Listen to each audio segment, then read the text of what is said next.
Well, big congratulations to Crystal Palace on securing their first ever trophy in their entire history. It's really an amazing night for Crystal Palace. It's really an amazing day for them, and this is huge. Do you understand? This is extremely huge for them. And their star man, Eberechi Eze, who scored the winning goal for them, was emotional when they were interviewing him, and I could feel that emotion in his voice, and he said it can only be good because he has really experienced a lot of heartbreak during the course of his career so far, and now tasting a success as a football player is really an amazing feeling for him. So I'm happy for him and congratulations to him as well. So for me, in my own opinion, I think Crystal Palace did an amazing job. They did a heck of a job against Manchester City. And if you look at what they did tonight, it's amazing. It's amazing. There's nothing else I could say about their victory against Manchester City. Do you understand? Because for you to play against Man City and for you to execute that game plan the way the manager had planned it is really not a small feat to achieve. So for me, I think they deserved to secure that trophy because you cannot suffer and play like that and not win um, anything against this high-flying Manchester City team.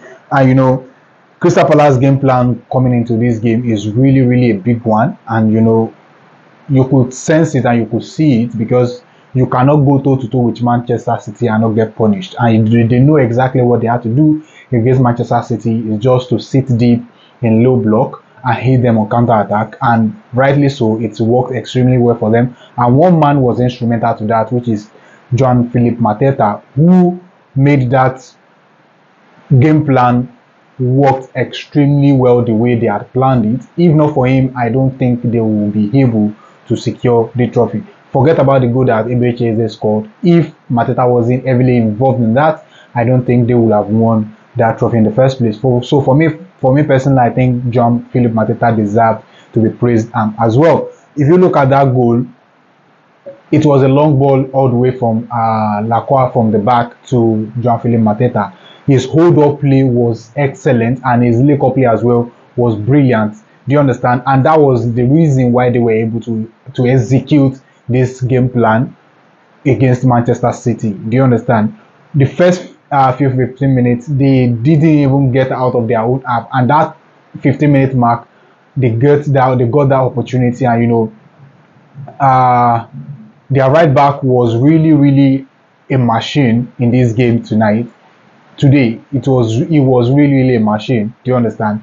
He got the ball from Philippe Mateta and two touches. The first touch, he touched the ball into space, and the second one was a brilliant cross to locate Eberechi Eze, who was arriving in the box, and at the right moment, he put the ball in the back of the net, and that was what sealed the entire game. So for me, I think they deserved it, and they worked their socks off with every sweat and blood in their body to secure this trophy. And you understand that City will dominate. City will definitely dominate the game because they dominated the game from start to finish, but they were extremely wasteful. They were extremely wasteful, and there was some fine margins that they had in that game, which I think it should have resulted into goals. And the brilliance of their goalkeeper also enabled them to secure this victory. He was instrumental to this, and there's just one incident that happened which I think was unfair to Manchester City, in my own opinion, because he should have been sent off with handling the ball outside the area, which I think, according to the law of the game, it should be a red card. Do you understand? And again, this is another blunder from the officials. Do you understand? It is another blunder from the officials. The Henderson should have been sent off for handling the ball outside the box. Do you understand? Because that is closer to goal and anything could have happened. So I do not know why VAR didn't intervene in that matter, because English officiating every now and then is really not good enough. I am pissed, to be honest. I am pissed and I'm not happy It's not like I'm not happy for Crystal Palace, but I'm not happy at the officials, because when you decided not to follow the rule and you think, okay, you don't want to have any negative impact, he knew exactly what he is doing.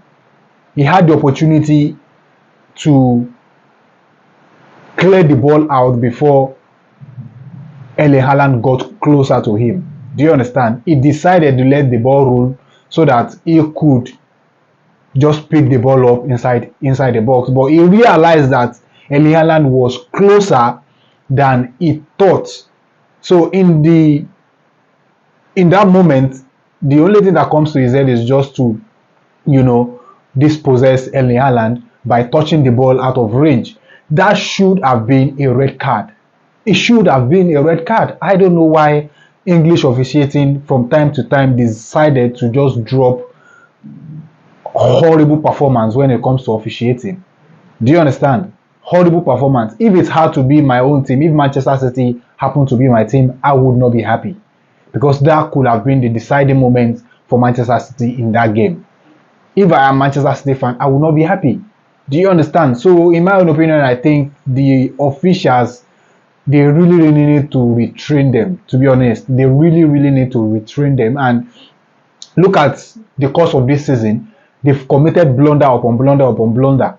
Now you are saying you don't want to have negative impact on games. Look at red card that they gave to William Saliba. That was far away from goal. But it all boils down to the officials and what they feel at that point in time. They didn't follow the law. It was what they feel at that point in time, and that was the reason why they didn't issue that red card for Dean Henderson, which I think was unfair on part of Manchester City's point of view.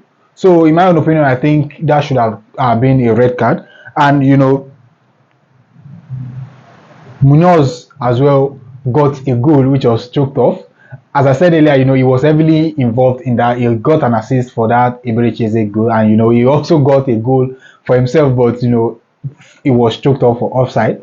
That guy was brilliant today. I have to be honest. He was brilliant. He worked extremely hard, both defensively and offensively. Do you understand? And his hard work paid off for him and for the team, because if he didn't arrive or he didn't make that run for Jean-Philippe Mateta, I don't think they will also get this goal. But it is what it is.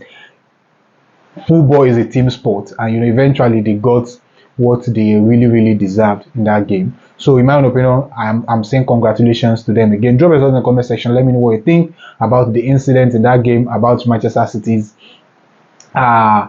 horrible season, because this season they will go troubleless, and it's really not typical. It's nothing that Pep Guardiola is used to, but this season has really been extremely horrible for Pep Guardiola and Manchester City combined. So for me, I think they are not going to be happy with themselves, but that is football. It's not really going to be on your own side every now and then. So for me, I think they should just suck it up and go again at it next season.